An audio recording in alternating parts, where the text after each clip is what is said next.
Hi, Noah. Hi. I remember we were wondering if I was going to get dolled up for every episode or if I was going to slip into your casual or if you were going to slip into like my formal wear. And I'm as casual as I've ever been. But I will say, when I looked in the mirror, I felt like these looked like Holocaust pajamas. Whoa. Start over. No. I was trying to get a veto.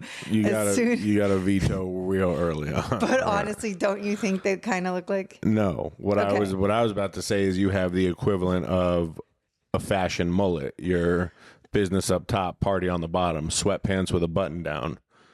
That is a very Is that good... well? I feel like that should be a well-known term. I said it off the top of my head. Like, I've never heard anyone say that, but it's also one of those things where you say it and you're like, there's no way that's not a thing. But fashion mullet, if not, is a term I am coining and I'm proud of it. That's where you are. Fashion business mullet. Up top, relaxed on the bottom. That's a very Zoom. Zoom became the fashion exactly. mullet. All of 2020, 2021 was fashion mullet. You know how many calls I took in a polo with basketball shorts on. But anyway. I did use the mullet for the Pride Parade. I once wrote a joke where it was party in the front, protest in the front, party in the back. Sure. So there's a lot of mullet twists that you could do on some.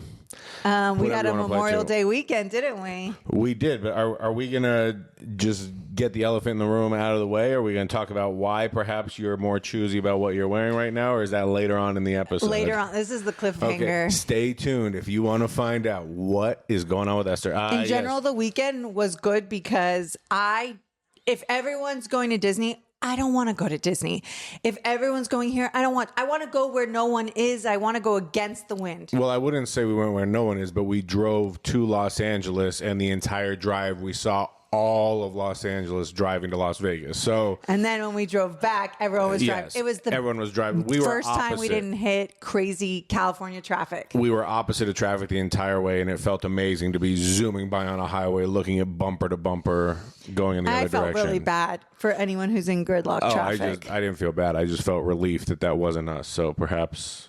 Yeah, we did stop at our favorite restaurant, Noff Noff. We went and got Noff Noff. We've talked about it early on in the pod, although I was not happy with it this time. The service was meh. First of all, Middle Eastern place. They didn't have any hummus. They were out of hummus. They let that be known. And then the girl behind the counter had quite an attitude problem. And to be fair, she's working at a Middle Eastern restaurant that shares space with a gas station in the middle of Barstow. So I understand she's probably not loving life right now, but I don't think you or I were picky or rude. She just woke up on the wrong side of the bed that morning and took it out on our pita.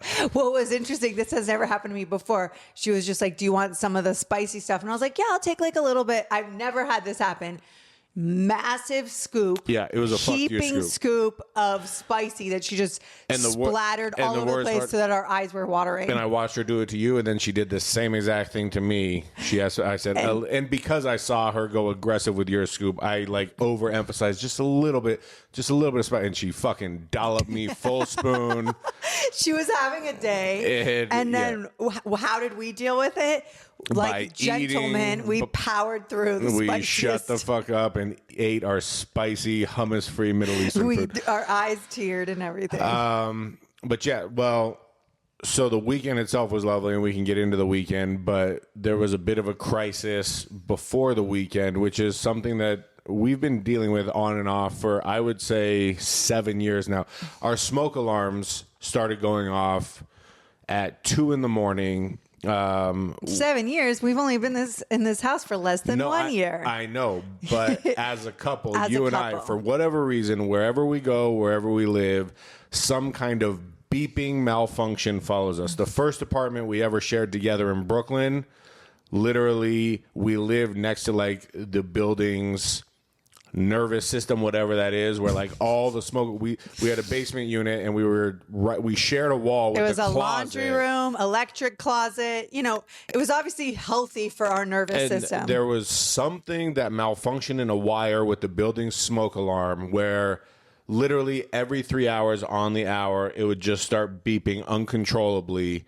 And when we talked to the famous New York landlord who doesn't give a shit, he said it was something about like with fire code where he could not alter the wires until the actual fire department came out to check, but that he couldn't get the fire department out. And so for half a year, every 3 hours it would beep. And I finally learned that if I go out and push a single, I like went in there and just started playing around and We found were the so button. close. I was like, take a hammer and we're just going to Yes. break it and then you can fix And it or so not fix it. for a But year of my life, at 3 a.m., at 6 a.m., I would have to get up in the middle of my sleep, push a button, and get 3 hours of quiet. So that was one thing. Then we moved to LA, and we had electrical issues with the AC. And then we moved here, and the house is beautiful. We bought a new house. We're the first people that have ever lived here. A list of just really quickly. It wasn't just AC. The AC would break. Then we had no electricity for 3 days. Then the we water had heater, but that's fine. the water heater. But this is just, I'm not just going to complain about issues that have happened in houses. People think- overcome issues. What I'm talking about is specifically the beeping that seems to follow us. So anyway, we moved into this beautiful new house. We love it. It's on a completely upgraded smart system for the smoke alarms. And it's on this system where now if one smoke alarm has an issue, it sends a signal to every smoke alarm in the house and they all start going off in unison. So we thought it was just a dead battery issue the first time it happened 6 months ago. Then when they replaced the batteries and a week later it started going off at 3 in the morning, they thought it was just a defective unit. So they replaced the unit. And then of course, on Thursday night before we left for the drive at 2 a.m., the unit that they already replaced started going off again. So I took out the batteries on that one. Someone came and claimed to fix it. And then we called on Saturday morning to ask how everything was. And your mom, who was staying here with the boys, let us know that they had to evacuate at 2 a.m. because the smoke alarm started going off again in the middle of the night. and she consistently keeps saying that our kids are traumatized. Yes. Now every time our kids hear a single beep out in the wild, they cover their ears. They're like, it isn't firing. It's their Vietnam. And Smoke alarms are their Vietnam. Clearly, they've been given sound bites by my mom because we just want the old school, proper. Have you ever had a 4-year-old and a 6-year-old ask for the old school smoke alarms as if they know what the fuck that even means? It's just so funny. They act like they know what's going on. But here's the deal. This is important. If you ever drive by a beautiful new build and a beautiful house, just know that there's a couple inside who's losing sleep because their fire alarms keep going off in the middle of the night. It's like, it doesn't matter how new your house is, how beautiful, how expensive, or where the neighborhood is. Like, everyone is dealing with some kind of waking up in the middle of the night from fucking beeping. And maybe not everyone. Maybe it's just we have bad beeping luck. I don't think everyone at all is waking up in the middle of the night from beeping. I think that is a you and I problem, but I think it would be fair to say everyone is dealing with something. You never know what someone's going through. Sometimes it's a horrible medical issue. Sometimes it's a loss in the family. Sometimes your smoke alarm goes off at 2 a.m. We all have something. We'll be fine. It's always something. But anyway, so last week we talked on the pod. We were going to LA for a childhood friend of mine's son's bar mitzvah. He married into a relatively high-profile Hollywood family full of beautiful singers, and we were excited about the Saturday night karaoke. And I will say the karaoke came. The famous singer in the family and his famous husband, who also has a beautiful voice. Situation. You went and grabbed them. They came in. They delivered. Tactfully. They gave what everyone at the party wanted. Why don't you go ahead and tell the story? The part of the story was that there was we were told it was bowling and karaoke. Obviously, I hate bowling. Karaoke, I love. It was a bunch of 7-year-old girls dominating the karaoke, doing Katy Perry, and it was not great. That's what I was trying to get at. Everyone was excited for karaoke. You have this family full of world-class adult singers. The 6-year-olds and the 7-year-olds grabbed the mic early on and would not relinquish. And so it was one of those things where at first everyone came in and played along and was doing the like, oh, this is so cute. Various parents have their phones out recording their kids singing horribly off pitch, horribly off melody. And then we're like, okay, when are the adults who can really sing going to grab the mic? They did one song. The adults with the beautiful voices did one song, and then it went right back to the 6-year-olds, and the room very quickly cleared out. And it was a beautiful evening, but the karaoke part of the evening was a bit of a dud because it got dominated by preschoolers who can't sing. 2 songs. We had a Wicked song and a Lady Gaga Abracadabra, which I'm not the greatest biggest fan of Abracadabra or the Wicked song. But if you want to see famous gay singers do karaoke, you want a Broadway hit and you want a Gaga. They're and only going to do those two. They gave us what we came for, and then it was really fun. But I had to approach them. They were out like avoiding karaoke as if it was me and you and there was an open mic happening. Correct. Avoiding it. And I said, hey, there's a situation in the karaoke room. And he was like, what? And I was like, the 7-year-old girls are really killing the vibe and we need a vibe switch. And so I felt really proud of myself that I was able to. And you don't know this guy. It's not like you're an old family friend that had a relationship with him. You just cold called him. And then I was like, by the way, you stole your part in the movie that you were in. And I revealed that I do know Stole your part in a good way, meaning you stole the show. You stole the show. Scene. You were great. Not like, hey, that part belonged to someone else and you stole it. No, stole the show. One more last thing before we go on. Do you think the AC is going to be an issue in the audio? No. I think the smoke alarm would be. Okay. Did I nail that? If I do a beep, will you tell me which apartment? That was Decatur. That's Decatur. That's Decatur Street in Brooklyn. That was good. That's this house. Now I feel like the boys. I want to run for cover. I broke out into a sweat as you were doing the very. For their birthday, can I get them a shirt that says "Stay calm. Our family is cursed with beeps." Like the keep calm and carry on. Keep calm. It's just a smoke alarm. Yeah, sure. Go for it. All right. So I don't want to dance around anymore. Let's talk about what we need to talk about. Last week, I was getting ready. We were going to film and get ready, and I wasn't allowed to eat because I was going to go under anesthesia so that I could get my girls done, as they call it. They on TikTok. And you got a boob job. You are dancing around what I just want you to let the people know, for anyone who's watching, and why you're dressed in a sort of baggy button down. You got a boob job. And I feel like I have to clarify, was not instigated by me. I did not request for you to get a boob job. I am fully in support of what you do or don't want to do to your body in any case. Just admit who you are. I'm an ass man. You got your tits done for you. I'm a tit guy. I have never cared about your boobs one way or another, and I mean that lovingly. Before you had kids, when you seemingly had great breasts, I never noticed because I was an ass guy. I didn't notice her boobs. I was staring at her butt. And after you had kids, when you breastfed 2 children and grew to hate your boobs post breastfeeding, I didn't care because I'm an ass guy. And now that you got your boobs done, I think I care a little bit. They look great. Thank you. Well, thank you. Well, I will say, going through motherhood twice, going pregnant, your body is a wrecked car. It is hard. I don't want to say I hated my boobs, even though I did, because I still want to stay body positive and I still want to be like, I love them. They're healthy. I don't want my breasts. Like Tig Notaro says that she thinks that she got breast cancer because she just kept making fun of them and they hurt her and they rebelled. I love my breasts. They're wonderful. They fed my children, but we needed to remodel. We needed a new engine in the car. I don't know if it's the engine or the hood or the seats. Steering wheel. The steering wheel. I think it was the steering wheel. The headlights. There we go. Yeah, the obvious. headlights. So there it was right there the whole time. Yes. So as a your headlights were out and you put new lights in, and now they are shining bright, baby. There's a couple of choices as a mom. You can do the mommy makeover and try to redo it, or you can just own your mom bod and love yourself. And I support both. It's something I'm paying for that I felt like I wanted to do. And I don't really have to defend my choices, but I will say plastic surgery is such a weird vibe because on the one hand, I want to say everyone needs to love their body. And on the other hand, it's like, we're only on the planet for a minute. I read that someone who was 35 in 2001 is in their 60s now. What the fuck? Yeah, that checks out. We gotta just have a little fun. Well, listen, you certainly don't need to defend your choice to get a boob job. And again, even though it truly didn't make a difference to me one way or another, I wasn't waiting for you to get a boob job.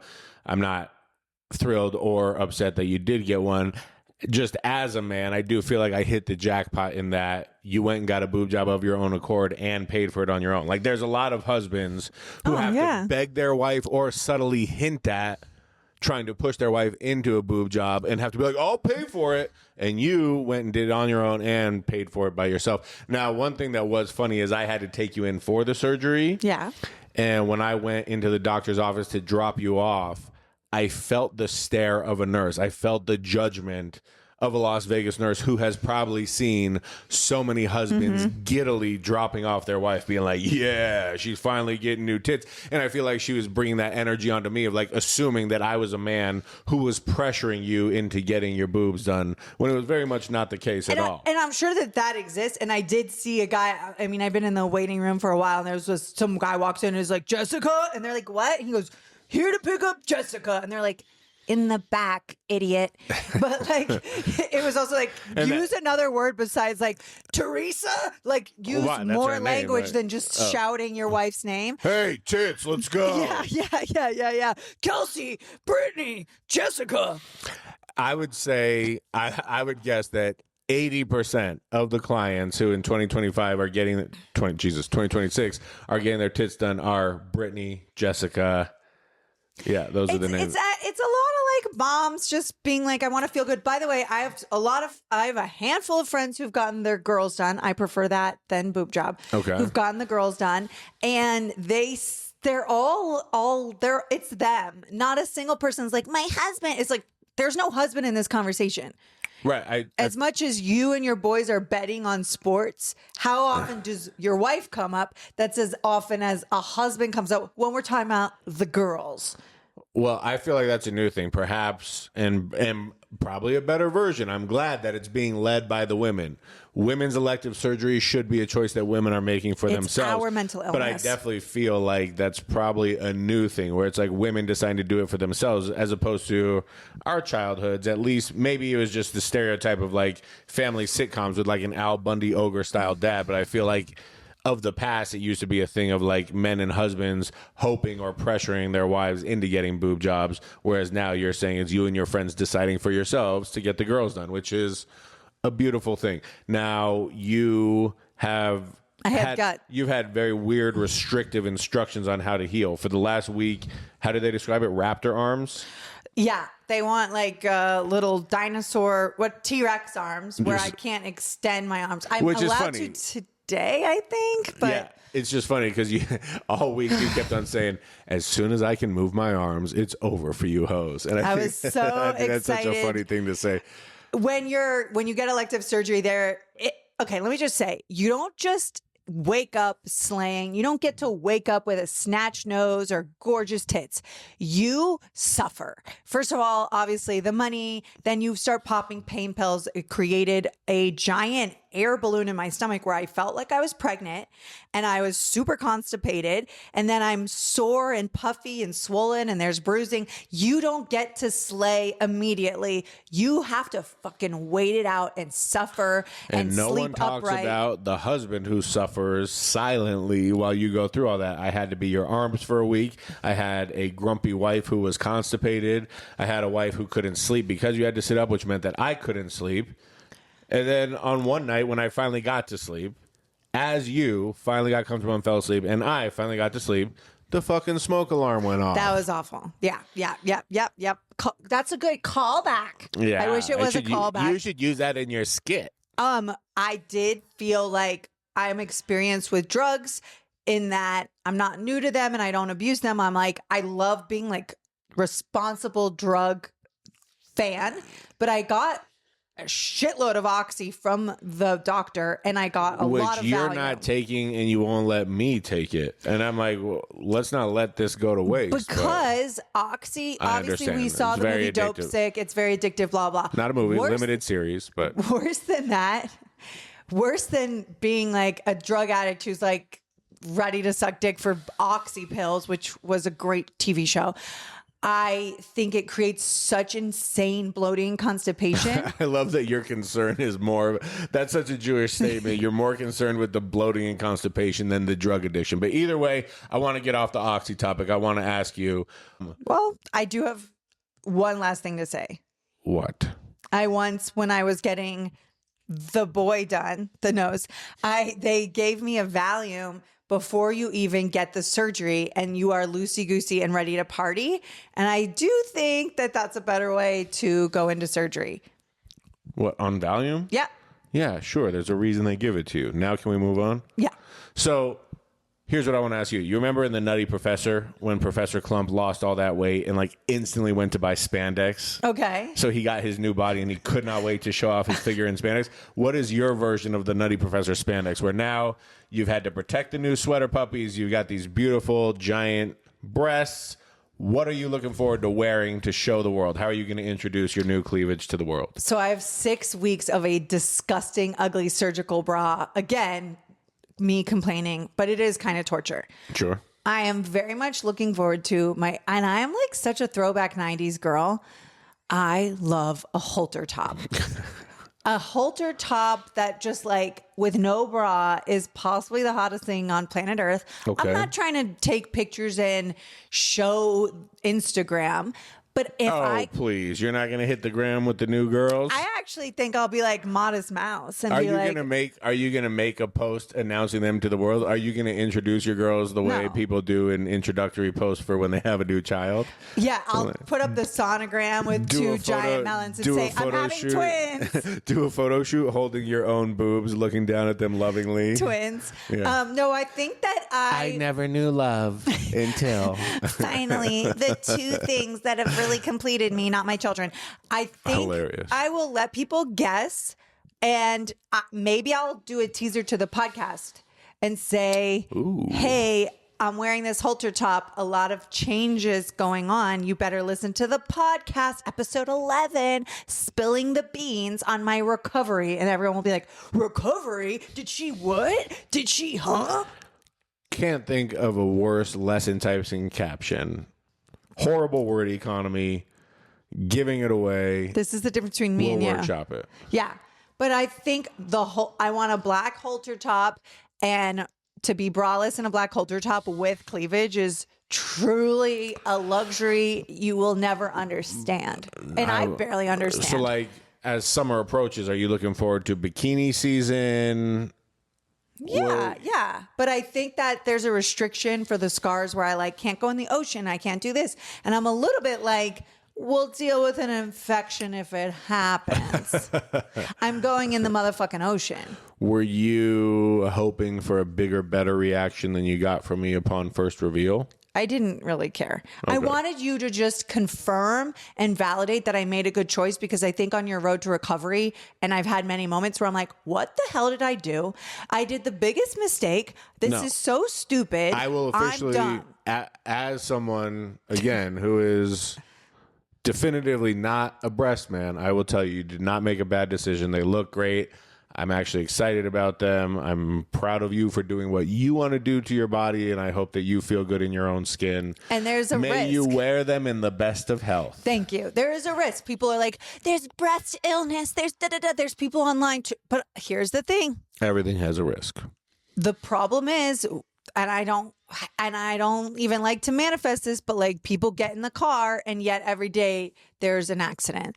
We are living in a world where you take the risk, you do the thing you want, and sometimes planes don't make it. But we're always on a plane. I don't know how you manage to take the joy of new boobs and turn it into sometimes planes don't make it. Not all survivors are angels. Your mom's famous quote. Yeah. It's just a way for me to be like, sure, there's a risk, but can I take it? And you're a big risk guy. I'm not. I don't even know what the fuck the risk is, but there's lots of people online. Anytime you go under surgery, and certainly elective surgery, there is a risk, but I think it was... Didn't Kanye's mom die in surgery? From bad liposuction. Yeah. Yeah, I'm done, by the way. Well, Never, ever again do I want to do elective. I'm done. Good. I would love to hold you to that and keep this done as proof You're on the next. record. No more elective surgery. I don't want you getting anything done.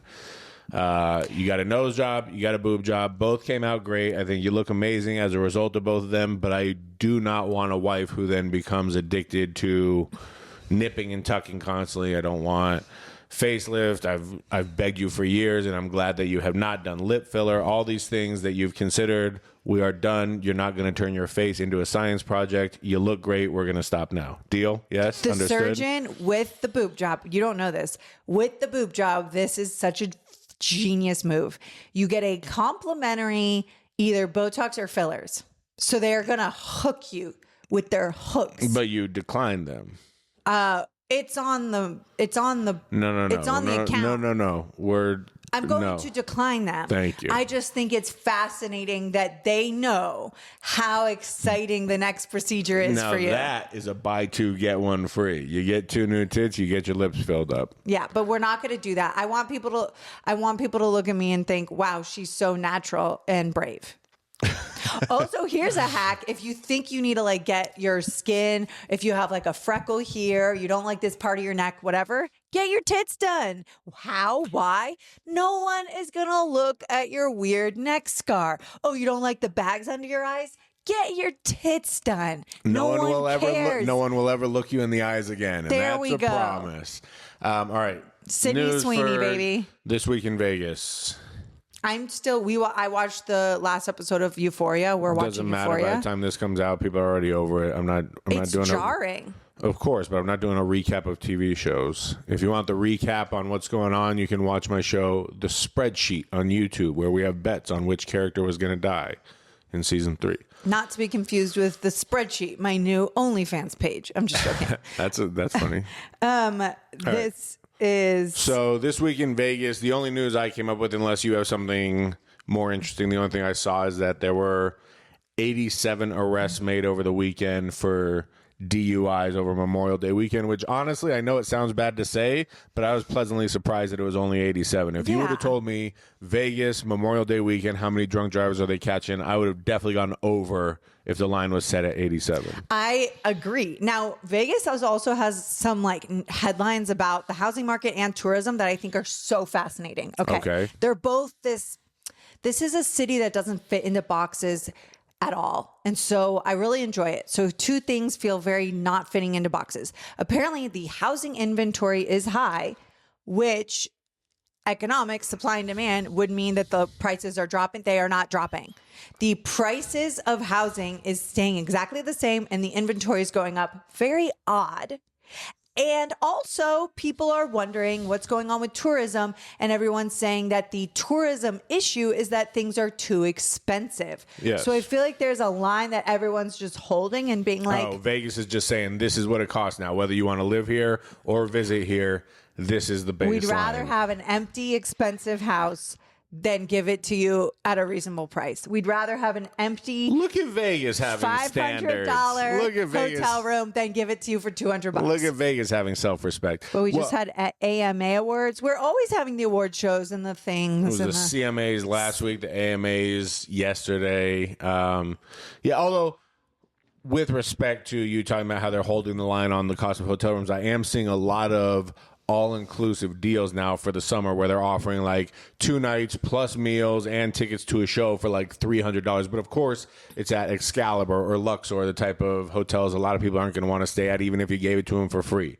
But yeah, a lot of weird things with this economy, and people, and then they just are like, let's build more, let's build a ballpark, and then we'll build a diamond thing. Do. And build I will say, regardless of what's going on with the greater economy, like right now, people are suffering in general. Gas prices are incredibly high. Wages have stayed stagnant. So like whatever's going on in Vegas, for the most part, is going on across America. And I actually think Vegas is a pretty good barometer for America's economy in general. But I will say, I think with respect to the housing, they're building the houses and not lowering the prices, assuming people will come, because there are so many things that in the next year or 2 are supposed to be a boom to not just Las Vegas's economy, but Las Vegas's population. Like, we are getting a baseball team. We are getting an NBA team. I think they're fighting for an MLS soccer team. And so I do think that they are like expecting a population boom regardless of what's going on in the greater economy. And they want to have the houses for that boom. What's very interesting too is most cities I've lived in,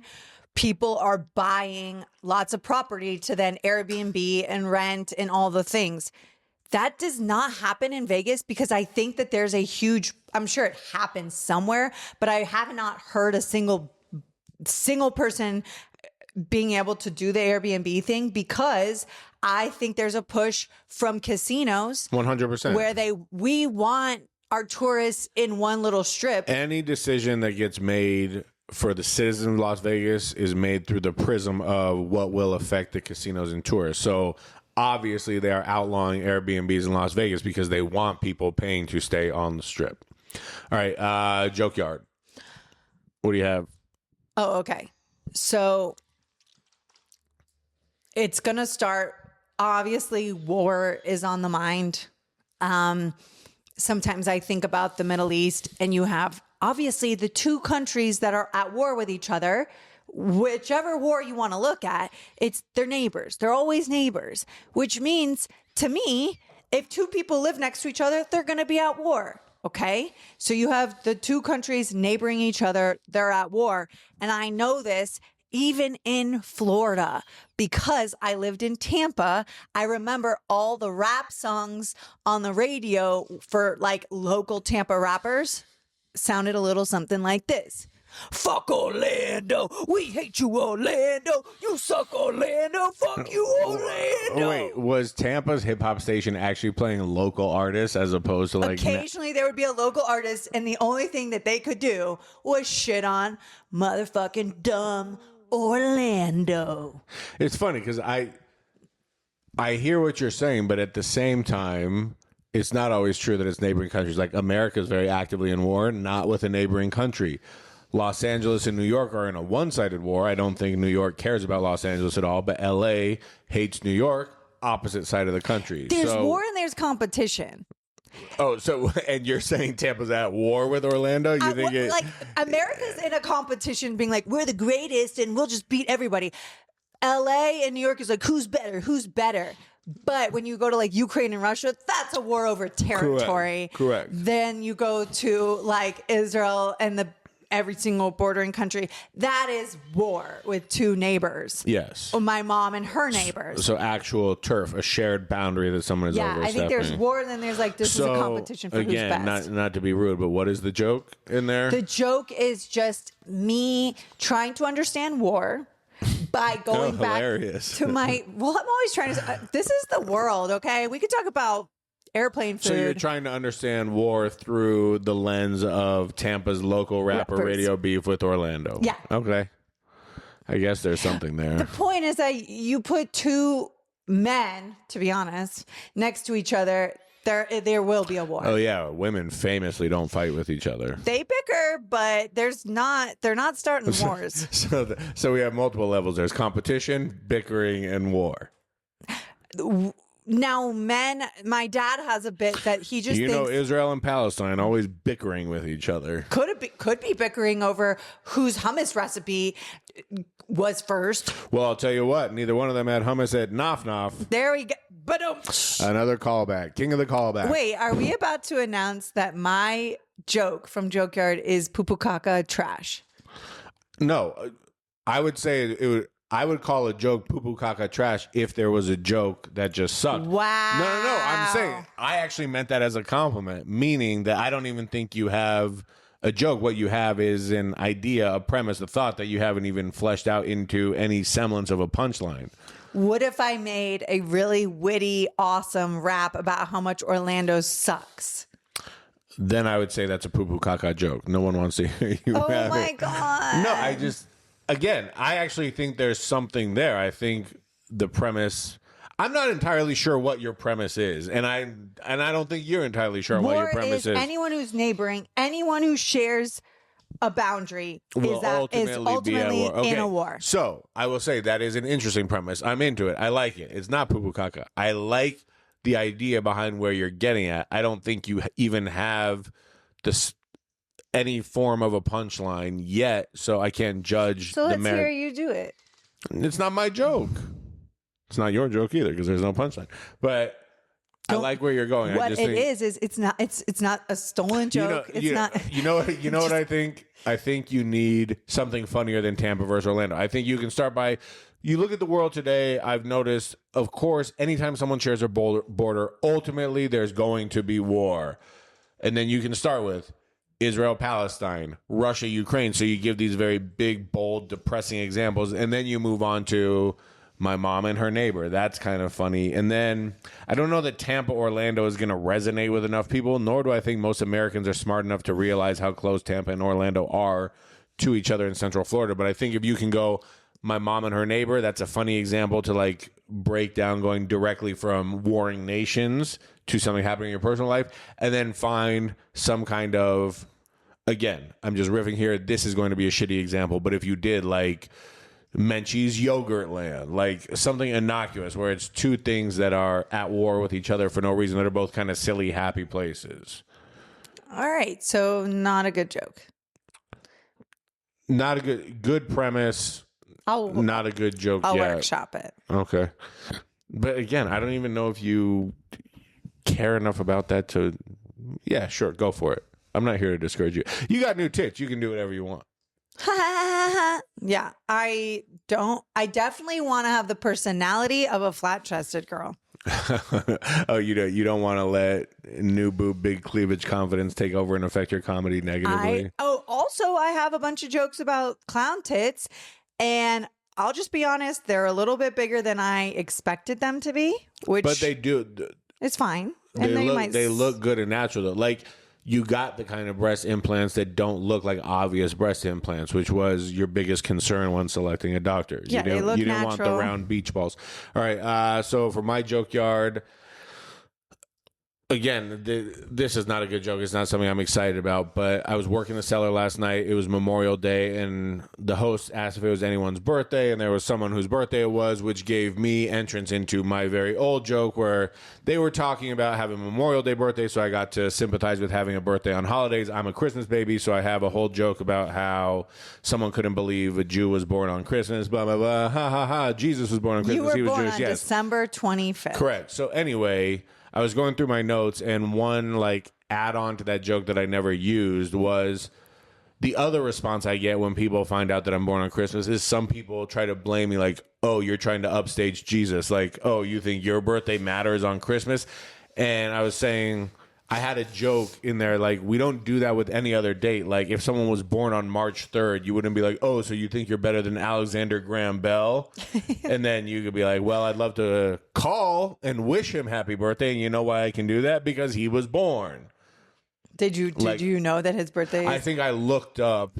I think when I had the joke idea, I just chose Alexander Graham Bell as someone who is not nearly as important as Jesus, but someone who's like clearly a famous name from the past. And then I looked up his birthday, and I believe it was March 3rd. So I saw it in my notes. I must have looked it up because Hold on. The world views Christmas as a Christian holiday more so than just Jesus's birthday. So I think you could do like 420. Are you trying to upstage this holiday? Oh, you're saying as opposed to the person it celebrates, the idea that it celebrates. Oh, so like someone was born on April 20th. Oh, you think you're more important than weed? Yeah. Man. Trying to get in the way of my bake out session.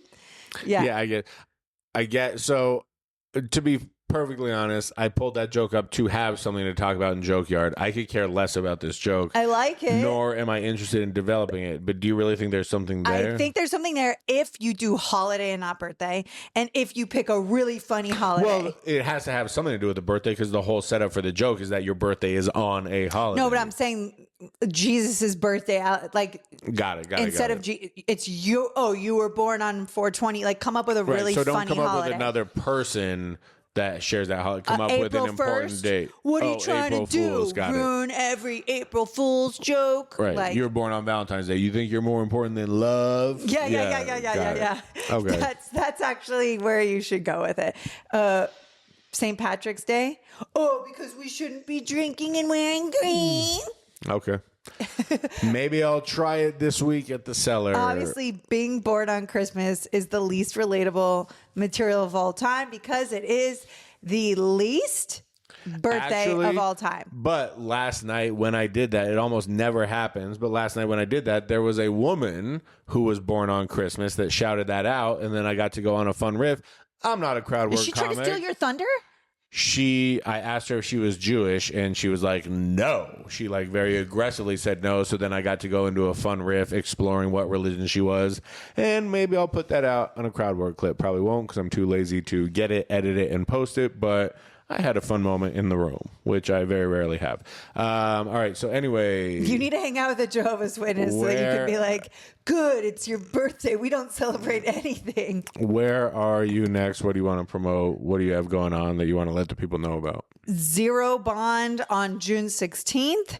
And then I am kind of focusing on...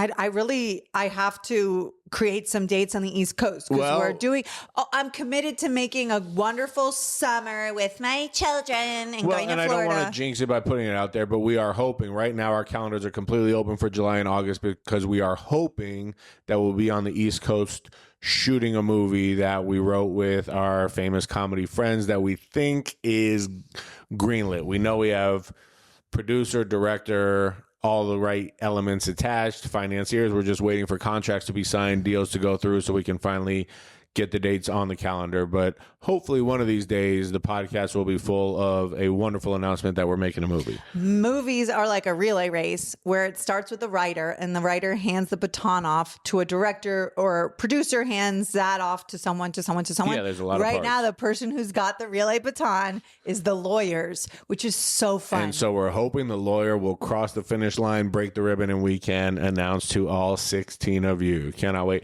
All right, well, I am at the Las Vegas Comedy Cellar again this week.